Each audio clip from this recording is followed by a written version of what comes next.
नमस्कार मित्रों। जय श्री राधे कृष्णा। आप सभी का आपके श्री कृष्ण वाणी चैनल में हृदय से स्वागत है। ये कोई साधारण कथा नहीं है। ये उस दिव्य ज्ञान की धारा है जो केवल शब्दों से नहीं बल्कि आत्मा के भीतर उतरकर मनुष्य को झकझोर देती है।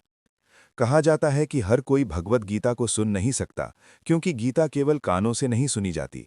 उसे सुनने के लिए मन का शांत होना, हृदय का पवित्र होना और आत्मा का तैयार होना आवश्यक है। जिस दिन मनुष्य का जीवन किसी ऐसे मोड़ पर पहुंच जाता है जहां संसार के सहारे कम पड़ने लगते हैं, उसी दिन भगवान श्री कृष्ण स्वयं उसे गीता की ओर ले आते हैं।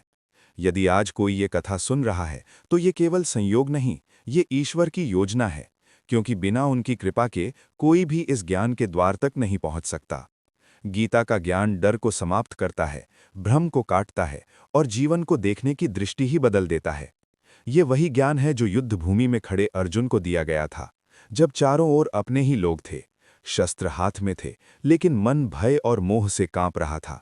उसी क्षण श्री कृष्ण ने बताया कि शरीर नश्वर है, आत्मा अमर है और जो होना निश्चित है वो होकर ही रहता है। इसी सत्य को समझाने के लिए एक अत्यंत गूढ़ और हृदय को झकझोर देने वाली कथा आती है, कौवे और गरुड़ की। एक साधारण सा कौवा और आकाश का राजा गरुड़, दोनों की मित्रता इस बात का प्रमाण थी कि सच्ची मित्रता रूप, शक्ति या पद नहीं देखती, वो केवल हृदय से जन्म लेती है। दोनों घंटों साथ बैठते, बातें करते, अपने मन के भाव साझा करते। एक दिन नदी के तट पर वृक्ष की बाल पर बैठे हुए वे जीवन के विषय में चर्चा कर रहे थे कि तभी मृत्यु का दूत वहां से गुजरा। उसकी आंखों में न क्रोध था न करुणा, केवल नियति की शांति थी। उसने कौवे को देखा और हल्की सी मुस्कान के साथ आगे बढ़ गया।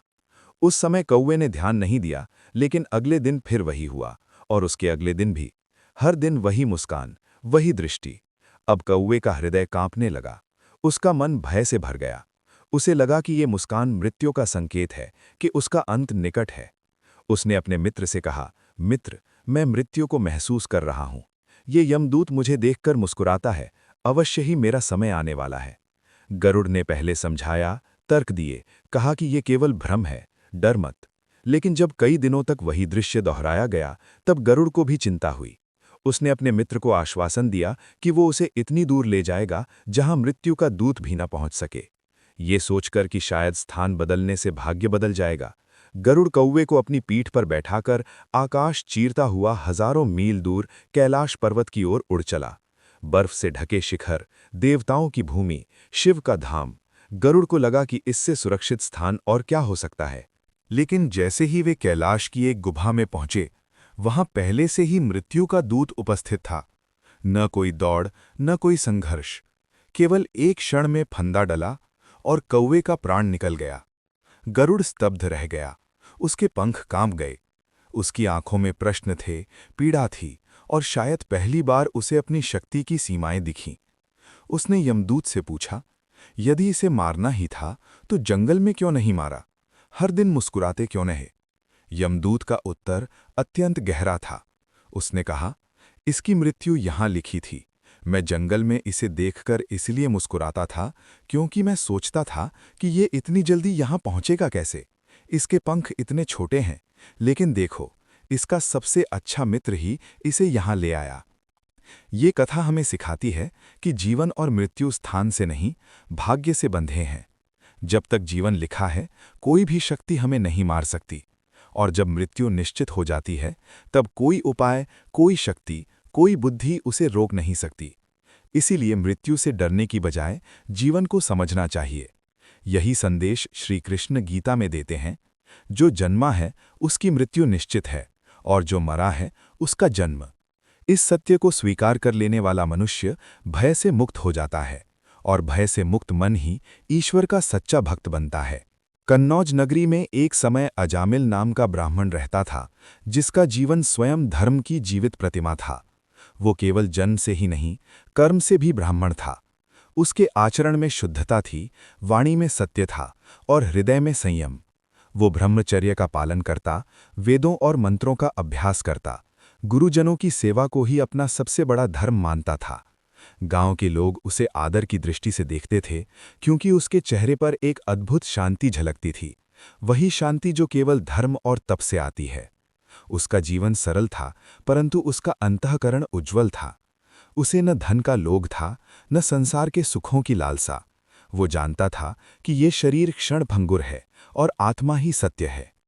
लेकिन भाग्य मनुष्य की परीक्षा लेने में कभी देर नहीं करता। एक दिन पिता के आदेश से वो वन गया। हाथों में कुछ घास, फल और समिधा लेकर लौटते समय उसके जीवन की दिशा बदलने वाली घटना घटित हुई।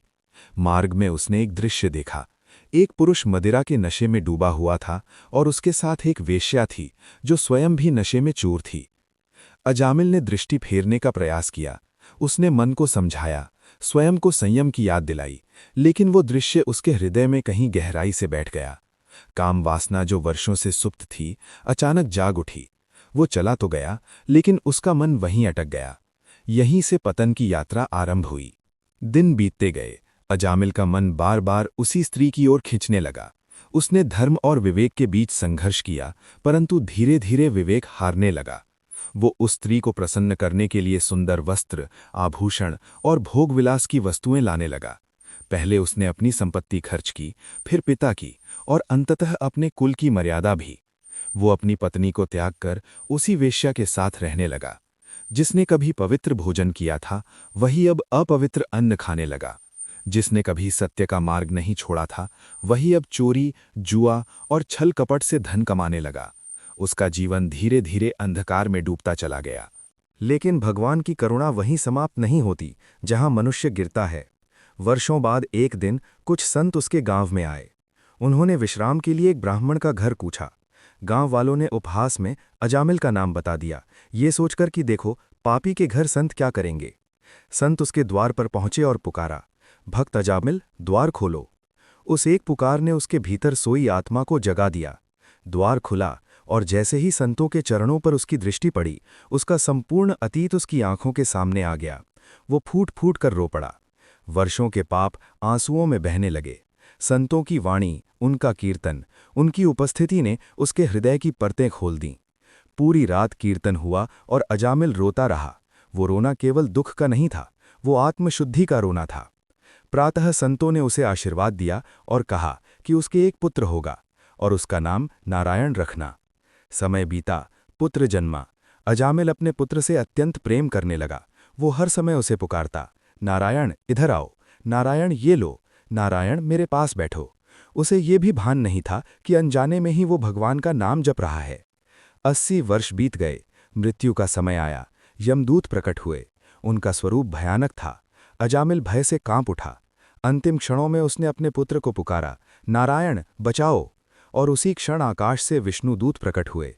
उन्होंने यमदूतों को रोक दिया और कहा, जिसने भगवान का नाम लिया उसके पाप नष्ट हो गए। केवल नाम स्मरण से अजामिल मुक्त हो गया। बाद में उसने संसार का त्याग किया, हरिद्वार जाकर तप किया और अंततः वैकुंठ को प्राप्त हुआ। ये कथा हमें सिखाती है कि भगवान का नाम कितना शक्तिशाली है। चाहे जीवन कितना भी पतनशील क्यों ना हो, यदि अंत में भी ईश्वर का स्मरण हो जाए तो उद्धार संभव है। यही श्री कृष्ण का संदेश है। कर्म का फल अवश्य मिलता है, लेकिन भक्ति उस फल को भी पवित्र कर देती है। अजामिल की कथा यहीं समाप्त नहीं होती, क्योंकि वास्तव में ये कथा किसी एक व्यक्ति की नहीं, बल्कि हम सबकी है। हर मनुष्य अपने जीवन में कभी न कभी अजामिल बनता है। बचपन में पवित्र, युवावस्था में भटकता हुआ और बुढ़ापे में पछतावे से भरा हुआ। श्रीमद् भागवत और भगवद गीता यही समझाती हैं कि पतन अंतिम सत्य नहीं है, अंतिम सत्य है स्मरण। भगवान मनुष्य को उसके अतीत से नहीं, उसके अंतिम भाव से पहचानते हैं। इसलिए गीता कहती है, अंतकाले च मामेव स्मरण मुक्त्वा कलेवरम। जो अंत समय में मेरा स्मरण करता है, वही मुझे प्राप्त होता है। अजामिल ने न तो जानबूझकर तप किया, न वर्षों की साधना की, फिर भी केवल नारायण नाम उसके जीवन की सबसे बड़ी पूंजी बन गया। ये ईश्वर की करुणा है, जो गणना नहीं करती, केवल भाव देखती है। इसी सत्य को समझाने के लिए श्री कृष्ण ने अर्जुन से कहा था कि ये शरीर मिट्टी का बना है, ये नाशवान है, लेकिन आत्मा न कभी जन्म लेती है न मरती है। मनुष्य जिस चीज से सबसे अधिक डरता है, मृत्यु, वही सबसे बड़ा भ्रम है। मृत्यु अंत नहीं, केवल एक द्वार है। जैसे मनुष्य पुराने वस्त्र त्याग कर नए वस्त्र धारण करता है, वैसे ही आत्मा पुराने शरीर को छोड़कर नया शरीर धारण करती है। इसलिए गीता सिखाती है कि जीवन का उद्देश्य केवल भोग नहीं, बल्कि बोध है। जब मनुष्य ये समझ लेता है कि वो शरीर नहीं, आत्मा है, तभी उसका भय समाप्त होता है। गरुड़ और कौवे की कथा हमें ये सिखाती है कि भाग्य से भागा नहीं जा सकता। स्थान बदलने से, साधन बदलने से या शक्तिशाली मित्रों से भी मृत्यु को नहीं रोका जा सकता। लेकिन गीता ये भी कहती है कि डरने की आवश्यकता नहीं है, क्योंकि जब तक जीवन लिखा है, कोई कुछ नहीं बिगाड़ सकता। और जब मृत्यु आती है, तब भी यदि मन भगवान में स्थित है, तो वो मृत्यु भी मोक्ष का द्वार बन जाती है। इसलिए श्री कृष्ण कहते हैं, कर्म करो, लेकिन फल की चिंता छोड़ दो। अपने कर्तव्य से भागो मत, क्योंकि भागना भी एक कर्म है और उसका फल भी निश्चित है। जीवन में सबसे बड़ी भूल ये है कि मनुष्य सोचता है, अभी समय है, बाद में भक्ति करेंगे। लेकिन गीता कहती है, समय किसी की प्रतीक्षा नहीं करता। इसलिए प्रतिदिन प्रातः और संध्या भगवान का स्मरण करो। जैसे शरीर को भोजन चाहिए, वैसे ही आत्मा को नाम चाहिए। नाम स्मरण मन को शुद्ध करता है, विचारों को स्थिर करता है और भीतर एक ऐसा प्रकाश जगाता है जो अंधकार में भी मार्ग दिखाता है। यही कारण है कि कहा गया है, नाम में ही नारायण है। अर्जुन ने जब लक्ष्य साधा तो उसने केवल पक्षी की आंख देखी। यही जीवन का भी नियम है। जो मनुष्य अपने लक्ष्य से विचलित नहीं होता, जो मोह, भय और लोभ से ऊपर उठकर अपने कर्तव्य पर ध्यान केंद्रित करता है, वही सफल होता है। गीता कोई युद्ध की पुस्तक नहीं, बल्कि जीवन जीने की कला है। ये सिखाती है कि कैसे दुख में स्थिर रहना है, सुख में अहंकार से बचना है और हर परिस्थिति में ईश्वर पर भरोसा रखना है। अंत में यही सत्य बचता है। धन यहीं रह जाता है, संबंध यहीं छूट जाते हैं, शरीर मिट्टी में मिल जाता है, लेकिन नाम और कर्म आत्मा के साथ चलते हैं। जो इस कथा को श्रद्धा से सुनता है, जो गीता के संदेश को हृदय में उतारता है, वो भय से मुक्त हो जाता है। उसकी मृत्यु भी उत्सव बन जाती है, क्योंकि वो जानता है कि वो कहीं जा नहीं रहा, बल्कि अपने वास्तविक घर लौट रहा है। इसलिए मित्रों, डरिए मत, चिंता मत कीजिए, केवल स्मरण कीजिए।